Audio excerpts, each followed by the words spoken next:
구독자 여러분 안녕하십니까. 안철수 후보가 단일화를 선언했습니다. 그 형식이나 방식이 문제가 아니라 안철수 후보가 무엇을 조건으로 삼을 것인지 그 부분에 대해서 오늘 한번 논의를 해보겠습니다. 우리가 뭐 통상 속값 뭐 이렇게 이야기도 했습니다만은 안철수 후보가 무엇을 정말 내걸지 한번 어떻습니까? 일단은 뭐 보시죠. 예. 타이밍이 늦었죠. 속값 많이 받을 때 해야 되는데 15% 넘어갈 때 그때 했으면은 속값이 좀 높았을 건데 이제는 뭐 속값 많이 떨어져가지고 별로 돈은 속값 못 쳐받을 것 같아요. 예, 네. 그 뭐 어쨌든 등록하는 날 네. 또 단일화를 먼저 선제적으로 이야기했습니다. 그죠? 아까 이야기하신 것처럼 뭔가 타이밍에서 조금 문제는 있는 것 같은데 뭐 이게 언제까지 단일화를 해야 되는지 뭐 이런 여러 상황도 한번 이야기를 해주시죠. 실제적으로 지금 단일화 시기는 지금 아직도 지금 한 세 타임 정도 남았다고 이야기해요. 투표용지 이셀이 지금 2월 28일입니다.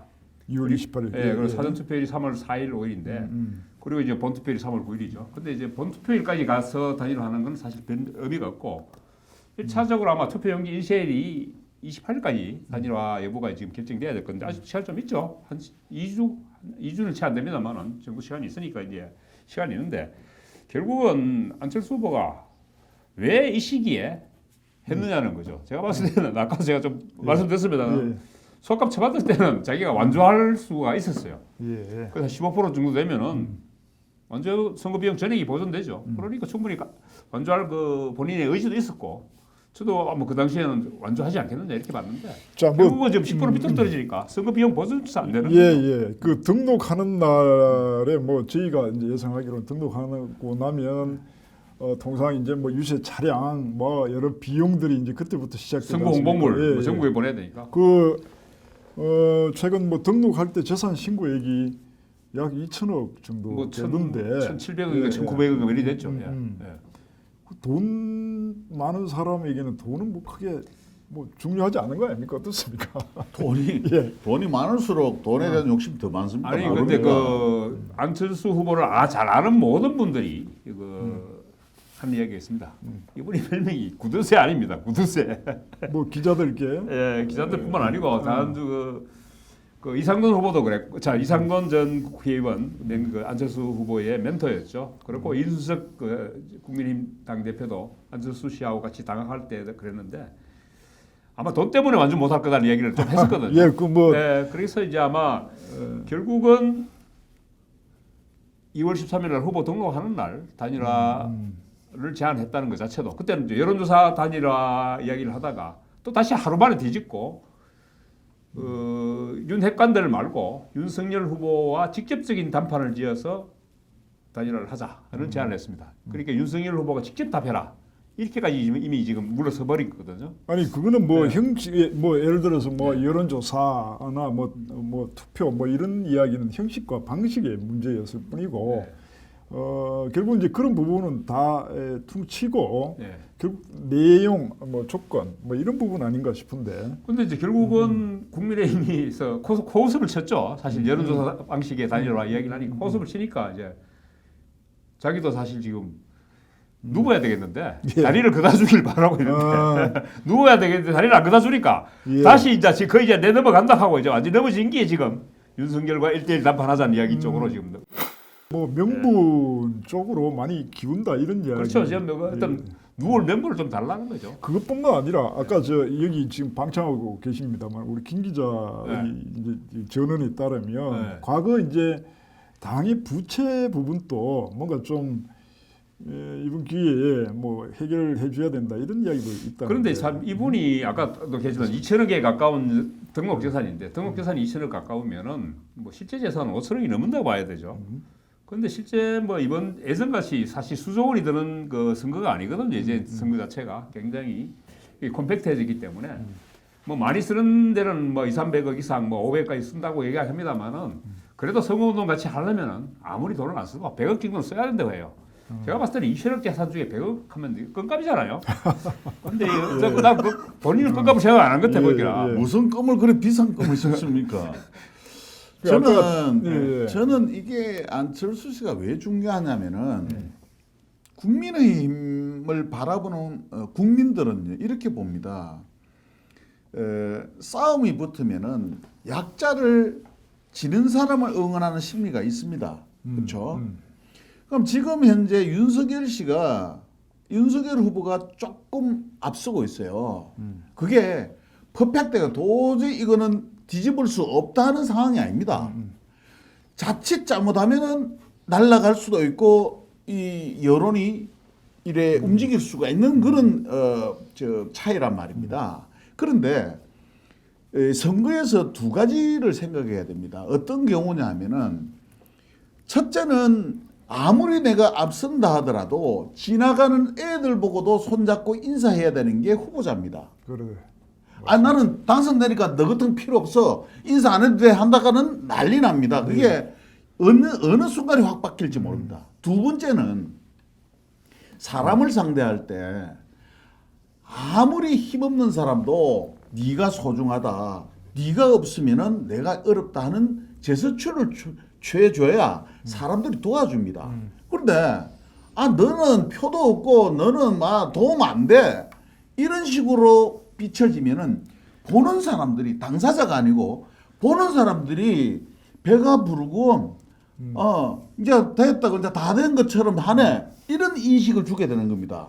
그럼 결국 안철수라는 사람을 봤을 때 안철수가 받은 득표가 도저히 뭐 다 이재명이를 줘도 나는 이길 수 있다는 그런 자신감인지 그렇지 않으면은 안철수 너 같은 필요 없어 하는 인간적인 모멸감을 주는 건지 국민들이 볼 때는 어떻게 보느냐면은 윤석열 씨가 당선이 가까운 그러니까 득표율이 높은 모습으로 기고만장하는 그런 식으로 비춰줄 수 있다는 겁니다. 바로 어저께 사진 한 컷 나왔죠.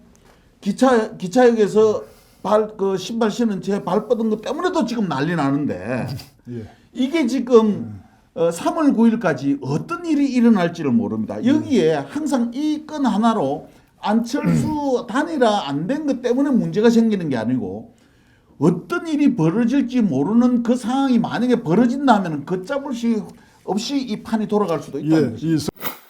아까 그 감정 명분 뭐 이걸 채워주는 게 중요한 조건이 될 수도 있다. 그다음에 돈의 부분도 분명히 그 안철수의 평소에 어떤 뭐 소신이나 뭐 이런 부분 관련해서 보면 돈도 분명히 끼어 있을 수 있다. 근데 우리가 이제 그 통상 뭐 이야기합니다만은 뭐 책임 총리니 뭐 이런 지분, 소위 말하는 지분이나 조직이나 조직 권한 뭐 이런 부분에 대한 요구도 있을 수 있을 것 같은데 하여튼 뭐 이야기 좀 더 하시고. 아니 저는 공마당님 말씀에 사족을 좀 붙이겠습니다. 음. 동의하고요. 실제적으로 2012년 대선 때 안철수 후보가 문재인 후보와의 단일화 그때도 단일화 시도가 있었고, 근데 이제 안철수 후보가 흔쾌히 단일화하지 않았죠. 사실은 그 투표하는 날 바로 뭐 미국인가 뭐 어디 가버렸죠. 갈 정도로 그러고 또 합동 유세도 하지 않았고, 사실 이런 부분에서 저는 사실은 그때는 조건이 뭐였죠? 조건이 혹시 기억하십니까? 그 조건까지 기억 안 나는데 그 당시에 사실은 저는 그 문재인 후보의라든가 민주당의 간절함이 난 부족했다고 보거든요. 결국은 그때도 제가 당시에 저는 그때 팟캐스트를 했었는데 실제적으로 문재인 후보한테 의원직을 던지라고 이야기했었어요. 그런데 박근혜 후보는 의원직을 던졌거든요. 던진데도 불구하고 던지지 않았어요. 안 후보가 사퇴했는데도 불구하고 문재인이 졌단 말이죠. 왜 졌겠어요? 그때 저는 그 당시에 2012년 대선과 이번 대선이 거의 전 10년 만의 대선이 거의 박빙의 선거로 갈 거라고 봅니다. 누가 압승할 구도는 아니거든요. 지금 선거 구도 자체가. 누가 이기든 간에. 그렇다고 봤을 때 만약에 안철수 후보가 뭐 설사 뭐 한 50만 표 가졌다 합시다. 안철수 후보가 가진 득표력이. 만약에 그게 물론 다 가지 않다 하더라도 그 절반만 가더라도 25만 표가 만약에 윤석열 후보한테 갈 25만 표 저쪽으로 가면은 그게 50만 표가 될 수 있습니다. 50만 표 같으면 큰 차이입니다. 큰 차이를 질 수도 있어요. 그런 면에서 사실은 국민의힘이 안철수 후보를 무시해서는 결코 정권 교체가 힘들다고 봅니다. 그래서 저는 그런 간절함이 있느냐는 부분에서는 안철수 너 없어도 돼 하고 된다는 거는 저는 아니라고 보거든요. 아니라 보는 부분에서는 저는 홍 반장님 의견에 100% 동의하고요. 예. 또 하나 지금 질문이 또 뭐였죠? 예, 지분 요구 지분 요구라는 이런 구태의연한 방식 가지고는 사실 지금 국민들한테 오히려 있던 표도 줄락하던 표도 까먹을 가능성이 높습니다. 이런 게 알려지면 만약에 이런 걸로 잡음이 불거진다면은 뭐 지방선거라든가 강요를 요구한다든가 뭐 그 뭐죠 장관 자리를 요구했으면은 지금 의회 의석을 절대적으로 점유하고 있는 민주당이 태클 안 걸겠습니까? 요구한들 안철수 후보 쪽에서 요구한들 그게 아마 성사되기 힘들 겁니다. 아니 네. 뭐 우리 이재명 그 후보가 안철수 후보에게 네. 뭐 연합정부, 예. 연합정부라는 게 결국 지분 나눠 먹기 아닙니까? 한마디로 이야기하면. 그런데 실제 그거는 또 어떻게 그것도 그렇긴 한데 예, 그쪽은 또 지금 의회 다수석이니까 그게 예. 가능해요. 예. 그런 얘기를 하더라도 그런데 이제 왜 이제 그 안 후보가 안철수 후보가 민주당 쪽에서 향해서는 진정성이 없다고 이야기하냐면 2012년 대선 때부터 민주당하고의 가전 협상 그러고 또 당도 합쳐서 있다가 다시 쪼개져 나왔잖아요. 국민의 당 이전에 그 당을 쪼개 나왔지만 그런 전 측면에서 민주당한테는 신물이 나 있다고 봐야 돼요. 이재명 후보 측이라든가 민주당의 안철수 후보의 어떤 그런 배신감이라든가 그 신뢰성 자체가 굉장히 얇기 때문에 윤석열 후보한테 지금 주파를 던진 게 아닌가 이렇게 보여집니다. 아까 지분 요구와 관련해서 뭐 요즘 구태의연한 이야기다라고 이야기하는데 또 뭐 내부적으로도 예를 들어서 국민의힘 뭐 지금 현재 의원이나 뭐 당직자들이 뭐 그런 이야기가 있었다 하면 또 내부 반발도 있을 수 있는 거 아닙니까? 어떻습니까? 내부 반발은 할 수가 있는데요. 이렇습니다. 우리가 당은 윤석열 후보가 국민의힘의 대선 주자가 되는 순간에 당 내는 다 정리가 된다고 봐야 돼요. 설령 당내에서 식구끼리 조금 아프거나 예를 들어서 다치거나 하더라도 다 정권만 잡으면 다 해결이 돼요. 어려울 게 없습니다. 지금 보세요. 지금 아쉬운 점은 윤석열 후보가 그렇게 씹어 돌리던 홍준표도 몇 번을 찾아가서 설득하고 했지 않습니까? 원희룡 후보 지금 자기 캠프에서 역할하고 있죠. 또 유승민 후보의 유승민계 의원들 다 흡수가 됐잖아요.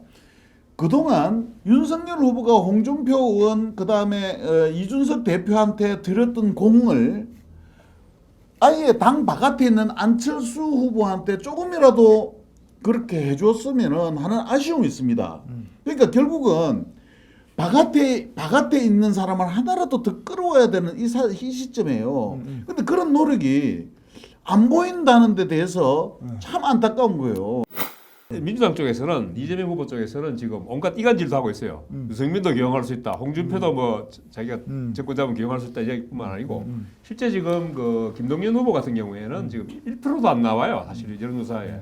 그런데 김동연 후보한테도 지금 이미 뭐 책임 총리제, 연립정부 이런 이야기 하면서 주파를 던지고 있거든요. 사실 그 김동연 후보보다는 안철수 후보가 훨씬 더 많은 그 지금 여론조사상으로는 득표력이 있잖아요. 훨씬 더 득표력이 있는데도 불구하고 사실 지금 훨씬 지금 득표력이 없는 김동연 후보한테조차 이런 제안을 하고 있단 말이죠. 민주당이. 어차피 지금 뭐 안철수 후보는 완주하기를 바라고 있죠. 어차피 자기 편이 아니라고 생각하니까. 심상정 후보는 이미 토라져가지고 도저히 자기들하고 같이 할 수 없으니까. 그래서 아마 지금 마지막으로 지금 자기들이 손잡을 수 있는 후보가 김동연 후보로 생각하기 때문에 이런 얘기까지 하고 있는 거죠. 그런데 지금 대통령 선거 단일화에서 제일 역사적인 사건이 뭐였냐면은 노무현 정몽준. 노무현과 정몽준의 단일화였습니다. 단일화는 되지는 않았지만은 그게 국민들한테 보여주는 제스처가 국민들로 하여금 정말로 노무현을 도와줘야 되겠다는 마음이 우러나도록 했다는 거예요. 그 새벽에 정몽준 후보 자택을 찾아가갖고 끝내 만나지도 못하고 돌아서는 그 모습을 국민들이 지켜보면서 야 어떤 일이 있더라도 노무현 당선시켜야 되겠다는 마음이 우러나는 겁니다. 자, 이 장면에서 윤석열 후보가 안철수한테 간절한 마음으로 단일하자 정권 교체를 이루어내자는 메시지를 딱 국민들한테 보여줘야 국민들이 아 그래 안철수 이번에 정말로 안철수 찍어갖고 정권 교체를 해야 되겠구나 이런 마음이 생기는데 그래 안철수도 필요 없다면은 내 같은 존재도 다 필요 없겠네. 국민들이 스스로 그래 느끼는 거예요. 야, 안철수 같은 사람 뭐 지지율 뭐 10%에 육박하는 저런 사람도 필요 없다고 전에 하는데 목에 힘 많이 들어갔구만 이제 배가 쳐 부르구만 이렇게 본다는 거예요. 그러니까 이런 부분을 국민의힘이 강조해서는 절대 안 되는데 이 사람들이 지금 국민의 선대본에서는 착각을 하고 있어요. 왜 그러냐? 안철수가 들어오면은 공천권 행사하는 것부터 시작해 당의 여러 가지로 자리 뭐 이 지분 네. 내 손해 본다 싶으니까 철저하게 막고 있는 겁니다. 그런데 그게 결과가 좋아서 마치 정권이 교체되면은 또 넘어갈 수는 있습니다만 만에 하나 잘못되면은 예. 정말 전부 다 지구를 떠나야 돼요. 어쨌든 뭐 지금 뭐 지분 요구나 뭐 지금 현재 단일화 과정에서 조건이나 이런 부분은 크게 의미가 없을 수 있고 그렇죠. 없다. 하여튼 그 혹은 안철수 명분을 챙기는 후보가 게 지금 중요하다. 묻고 싶은데 그 누굴 명분을 줘야 되죠. 명분. 예. 명분을 뭐 아까 이야기한 것처럼 진솔하게 또 진정성을 가지고 자존감 높여주면 돼요. 어떻게 해서 안철수보다 이준석이가 더 소중한 사람이라고 비춰지면 안 되잖아요. 내 식구는 조금 등한시해도 이준석이는 국민의힘 당 대표지 않습니까? 뭐 삐낄 수도 있고 뭐 그렇죠. 그런데 안철수는 당 바깥에 있는 사람이에요. 그러면은 바깥에 있는 사람을 더 좀 가치 있게 소중하게 보여주는 모습을 아니 그 딱 보여줘야 한마디만 되는데 하면 돼요. 그게 안 되는 그 정권 교체를 위해서 용기 있는 결단을 해주셨다. 참 훌륭한 딱 하고 이렇게 하고 윤석열 입장에서 내가 얘기한다면 그렇고 안철수 후보는 막 이번 분들 끝으로 정계에서 떠나십시오. 정치를 그만두시는 게 저는 맞을 거라고 봅니다. 특별한 뭐 저희는 오늘 뭐 논의를 통해서 이 이제 조건을 이렇게 밀고 당기는 과정이 결국 단일화 과정이 아니겠냐 뭐 이렇게 예상을 하고 두 분의 의견을 들었습니다만은 그것이 아니라 결국 안철수 후보로서는 본인의 어떤 상황의 어떤 끝점에서 단일화를 이제 선제적으로 제안한 것 아닌가. 그래서 이제 필요한 것은 명분을 챙겨주는 건 많이 남았다. 그래서 단일화는 그렇게 어려운 일이 아니다. 뭐 이런 결론을 내리신 것 같습니다. 맞습니까? 윤석열 후보가 제안하고 찾아가세요. 다시. 또 뭐 어떻게 해야 됩니까? 아니 그건 뭐 저는 뭐 만나기만 하면 돼요. 제가 이렇게 그래요? 만나달라는 예, 얘기예요. 예, 둘이 예. 만나서 1대1 단판만 예. 하자는 이야기인데 뭐- 그냥 만나서 하라는 이야기예요. 그게 만나서 자기가 그만둘 명분을 좀 구실을 달라. 이번에 선거에 윤석열 후보하고 안철수 후보가 두 사람이 손을 치켜들고 정권 교체를 꼭 이루어냅시다 하면은 이번 선거 끝나요. 예, 물론 뭐 그렇습니다. 자, 윤석열 후보님 잘 들으셨죠? 뭐 안철수 후보가 요구하는 부분은 크지 않다는 것. 근데 그 윤석열 우리 저희들- 이때까지 우리말 잘 안 듣는 예. 듣겠나? 예, 실천해 주시기를 부탁드리면서 마치겠습니다. 고맙습니다.